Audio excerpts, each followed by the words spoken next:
మీద కొంచెం లేదా చెట్టు మీద ఇంత నల్లగా వస్తుంది ఏంటిది అంటే మనకు డౌట్ రావాలి దేని వల్ల నల్లగా వస్తుంది. మేమేమనుకున్నాం మేడం ఆడ ఏదో స్ప్రే కొట్టాడు కదా దానివల్ల మాడిపోయింది అనుకున్నాం. పూత మాడిపోయి పడిందేమో.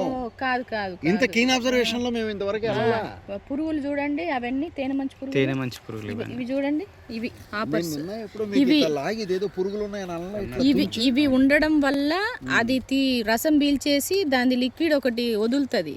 ఆ వదిలినప్పుడు దీని మీద మంచు పడి ఆ లిక్విడ్ వల్ల ఇదంతా నల్లగా అవుతుంది. సూటి మోల్డ్ లాగా ఫామ్ అయింది నల్లగా. అసలు కొంచెం ఎక్కడన్నా మనకి ఇట్లా ఆకుల మీద నల్లగా కనిపిస్తుంటే అక్కడ ఏదో ఒక సకింగ్ పెస్ట్ అంటే రసం పీల్చే పురుగు ఉందని అర్థం. ఇప్పుడు నుంచి అర్థం చేసుకోండి. తెల్లదోమ ఉన్నా అది పీల్చేస్తుంది, పేనుబంకు ఉన్నా అట్లనే అవుతుంది. ఏదో ఒకటి వేరేది వచ్చిందని ఇది తేనె మంచి పురుగు వల్ల మొత్తం పూత అంతా డ్యామేజ్. దాంతో పాటు మొక్క ఆకుల మీద అంతా కూడా ఇట్లా పడిపోయింది కదా.